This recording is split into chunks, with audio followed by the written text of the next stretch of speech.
दोस्तों, आज की कहानी राजा भोज और गंगू तेली की है। दोस्तों, यह कहानी बड़ी शिक्षाप्रद है। मुझे पूरा विश्वास है कि आपको यह कहानी बहुत पसंद आएगी। दोस्तों, यह कहानी कर्मों के फल पर आधारित है। तो चलिए दोस्तों, कहानी को शुरू है। दोस्तों, राजा भोज एक न्यायप्रिय राजा थे। वह अपनी प्रजा को पुत्र जैसा स्नेह करते थे। उनके दरबार में अनेक विद्वान लोग रहते थे। राजा बहुत चापलूस और चाटुकार लोगों से हमेशा दूर रहते था। राजा भोज को उनकी प्रजा देवता के समान पूजती थी और उनकी जय जयकार करती थी। राजा अपनी प्रजा के दुख तकलीफ का पता लगाने के लिए रात्रि में भेष बदलकर उनके घरों के आसपास घूमते थे, जिससे वह अपनी प्रजा के दुख सुख का सही से पता लगा लेता है। एक दिन रात्रि के समय राजा भोज एक गरीब ब्राह्मण की झोपड़ी के पास से गुजर रहे थे। तभी उनकी नजर एक गरीब ब्राह्मण और ब्राह्मण पर पड़ी। ब्राह्मण की झोपड़ी में एक छोटा सा दीपक जल रहा था। वह ब्राह्मण अपनी पत्नी से कह रहा था कि अब मैं बहुत बुढ़ा और कमजोर हो गया। मेरे शरीर में अब इतनी शक्ति नहीं है कि मैं अपने घर पहुंचकर पूजा पाठ कर सा और मेरा कोई पुत्र भी नहीं है जो मुझे काम कर खिला सके। अब तो मेरे पास केवल एक ही रास्ता है कि मैं राजा भोज के दरबार में जाऊं। गरीब ब्राह्मणी ने कहा, ठीक है, स्वामी कहते हैं कि राजा भोज बड़े दयालु हैं, वह हमारी मदद जरूर करेंगे। दूसरे दिन सुबह होते ही वह ब्राह्मण राजा भोज के दरबार में पहुंच गया। राजा का अभिवादन करते हुए ब्राह्मण कहने लगा, महाराज, मैं 80 साल का बुढ़ा और कमजोर व्यक्ति हूँ।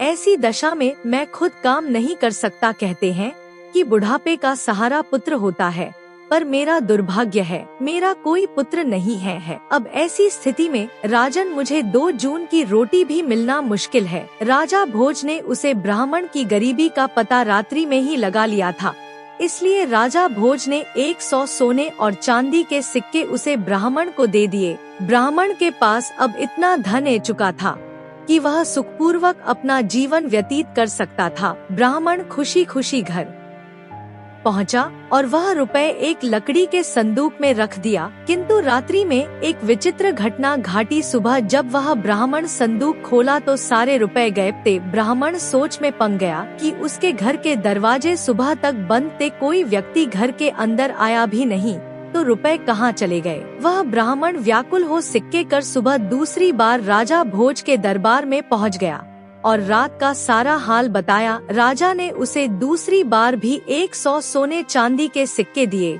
ब्राह्मण बहुत खुश हुआ। अब ब्राह्मणों रूपों से अपना नया मकान बनवा सकता था, किंतु होने को कुछ और ही मंजूर था। ब्राह्मण रात्रि को गहरी नींद में सोया था। उसने स्वप्न में देखा कि राजा भोज उससे कह रहे हैं कि ब्राह्मण देवता, राज्य पर बहुत बड़ा संकट आ गया है, मैं सुबह तुम्हें सिक्के दिए थे। ब्राह्मण ने खुशी खुशी वह रुपए राजा को लौटा दिया। तब सुबह हुई तो ब्राह्मण ने देखा आज भी गए थे। ब्राह्मण की कुछ समझ में नहीं आ रहा था कि स्वप्न में लौटाए गए रुपए सचमुच कैसे गायब हो गए। वह गरीब ब्राह्मण सुबह राजा भोज के दरबार में पुनः पहुंचा और रात्रि का सारा वृतांत राजा के सम्मुख का दिया। राजा घर आश्चर्य में पड़ गए, वह चकित था। राजा ने अपने कोषाध्यक्ष को आदेश दिया कि 100 सोने व चांदी के सिक्के ब्राह्मण को पुनः दिए जाएं। राजा की आज्ञा का पालन हुआ। ब्राह्मण खुशी खुशी घर पहुंचा, लेकिन राजा भोज ने निश्चय कर लिया था कि वह आज रात्रि खुद ब्राह्मण की कुटिया के पास पहुंचकर सब कुछ अपने आंखों से देखेगा। रात्रि में राजा जब ब्राह्मण की कुटिया के पास पहुंचा तो रात्रि के तीसरे पैर की घटना देखकर राजा हैरान था। राजा ने देखा कि बिल्कुल उसी की शक्ल सूरत वाला व्यक्ति ब्राह्मण की कुटिया में पहुंचकर वह रुपए वापस मांग रहा है। राजा भोज ने जब यह देखा तो राजा से रहा नहीं गया। राजा अपने उसे हमशक्ल व्यक्ति के पास पहुंचकर कहने लगे कि महाशय, आप कौन हैं जो इस गरीब ब्राह्मण को दुखी कर रहे हैं? आप राजा नहीं हैं। राजा तो मैं हूँ। आप इस तरह से क्यों इस ब्राह्मण को दुखी कर रहे हैं और मुझे बदनाम कर रहे हैं?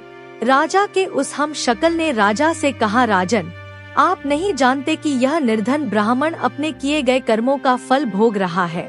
इस ब्राह्मण के रुपए या तो गायब हो जाएंगे या इसका बना बनाया मकान गिर जाएगा। यह इन पैसों का उपयोग नहीं कर पाएगा, क्योंकि सुख इसके भाग्य में है ही नहीं। काजल, हर व्यक्ति को उसके किए गए पूर्व कर्मों का फल मिलता है। इस ब्राह्मण की निर्धनता इसके पूर्व में किए गए कर्मों के कारण ही मिली है। राजा भोज ने कहा, इसमें कोई संशय नहीं है महाराज, लेकिन मैं आपसे विनती करता हूँ कि इसकी करनी का दंड मैं भुनाने के लिए तैयार हूँ। राजा ने बहुत ऐसी भी नहीं की।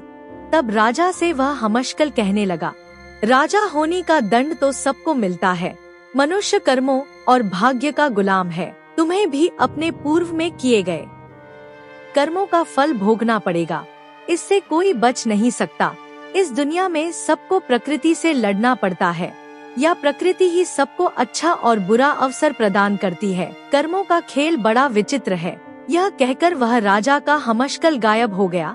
एक दिन राजा अपने सबसे तेज और ताकतवर घोड़े पर सवार होकर जंगल में शिकार खेलने निकल गया। राजा के साथ कुछ सिपाही भी थे। सारा दिन शिकार की तलाश करते करते वह अपने राज्य की सीमा पर पहुंच गया। राजा के सिपाही पीछे छूट गए। तभी उसके घोड़े ने एक ऊंची पहाड़ी से छलांगा लगा दिया। राजा भोज को जब होश आया तो उन्होंने देखा कि वह पड़ोसी राजा के बड़े भाइयों के कब्जे में है। सिपाहियों ने पूछा कि तुम कौन हो, यहाँ कैसे आए? राजा की जुबान बंद हो गई थी। राजा ने कोई उत्तर नहीं दिया। इस पर सिपाहियों ने राजा को हमलावर शत्रु समझकर मारा पीटा और घायल करके नगर के बाहर सुनसान जगह पर फेंक दिया। तभी उसी राज्य का रहने वाला गंगू तेली उधर से गुजर रहा था। उसकी नजर राजा पर पड़ी। वह घायल राजा को उठाकर अपने घर ले गया, क्योंकि राजा के भाग्य की विडंबना ने ही राजा को गंगू तेली के घर पहुंचा दिया। गंगू तेली ने राजा की मरहम पट्टी करके राजा को स्वस्थ कर दिया। राजा को जब होश आया तो राजा ने अपने जीवन डाटा को देखा, लेकिन राजा तो बेजुबान हो चुका था। गंगोत्री राजा को देखते ही समझ गया कि वह कोई कुलीन व्यक्ति है जो भाग्य का मारा है, इसीलिए इसे शत्रु समझकर पीटा गया है। कुछ दिन बाद ही राजा भोज पूर्ण रूप से स्वस्थ हो गए, लेकिन राजा भोज यह जानते थे कि सभ्यता जानने पर इस राज्य का राजा उन्हें शत्रु समझकर बेड़ में दल देगा। इसीलिए राजा बहुत चुप रहे। गंगू तेली ने राजा को कोल्हू परने का काम दिया। राजा ने उसे शर्त सहित स्वीकार कर लिया।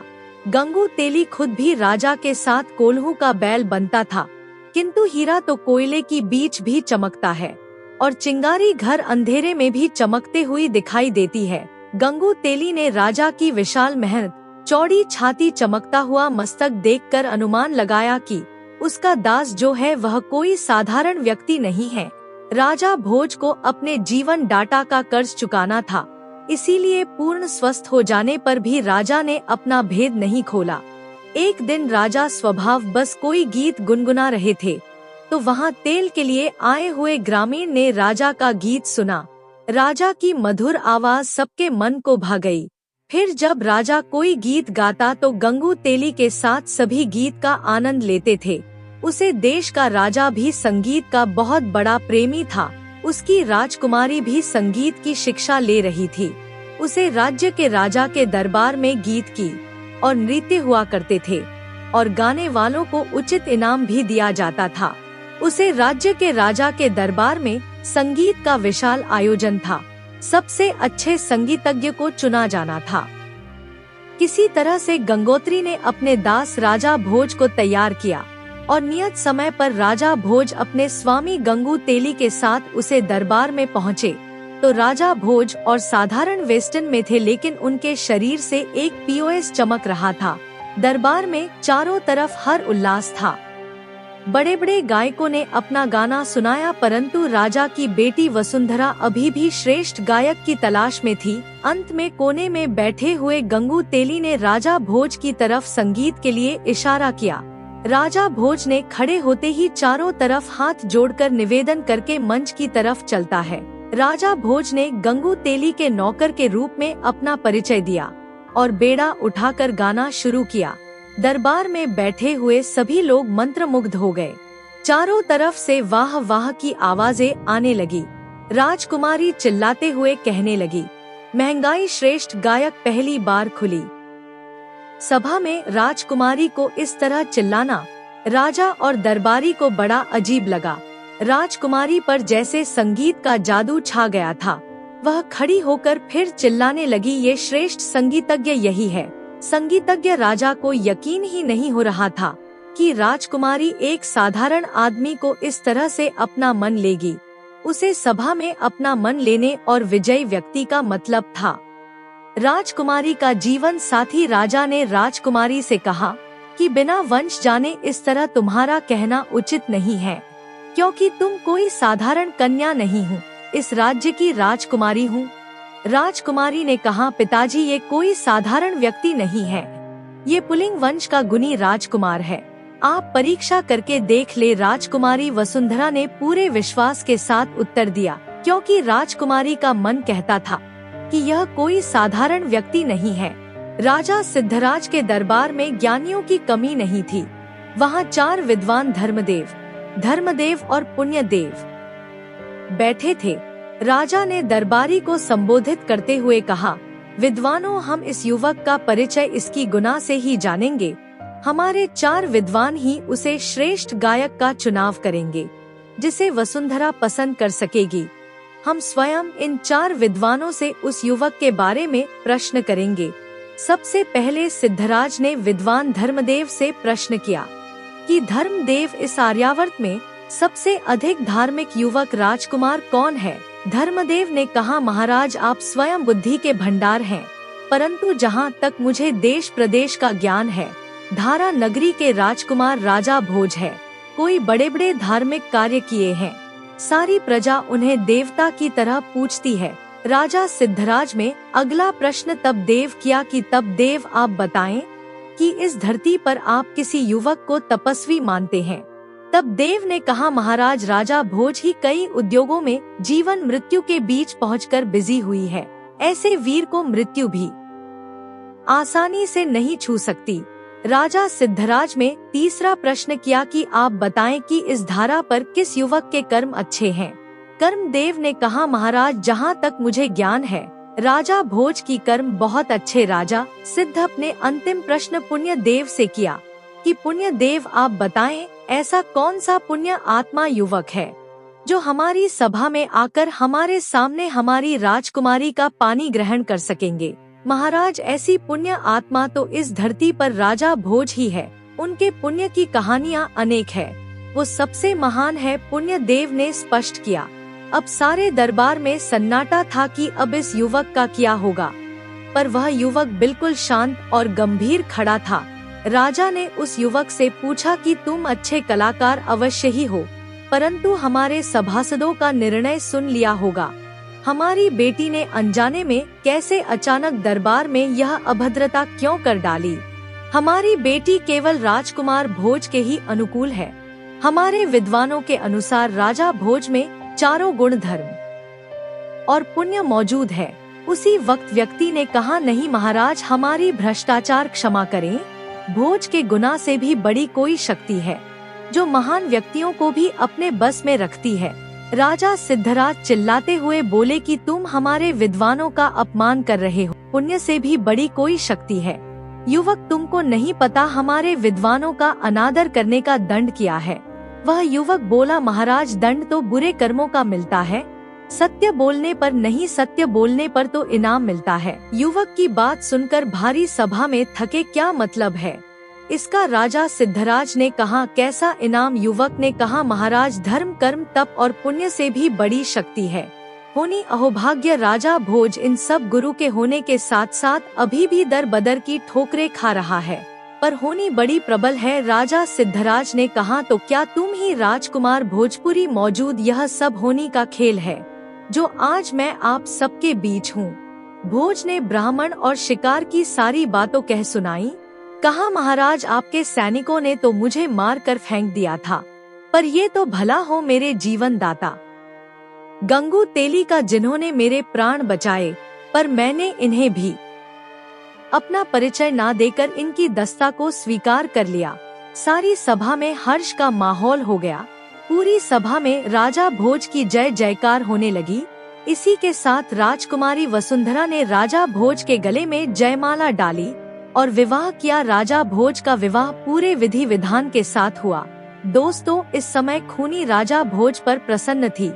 हर व्यक्ति की जुबान पर बस एक ही बात थी कि कहाँ राजा भोज और कहाँ गंगू तेली। दोस्तों, कहानी अच्छी लगी हो तो चैनल को सब्सक्राइब करें, वीडियो को लाइक करें, कमेंट करें और अपने अधिक से अधिक दोस्तों को शेयर करना ना भूलें। धन्यवाद।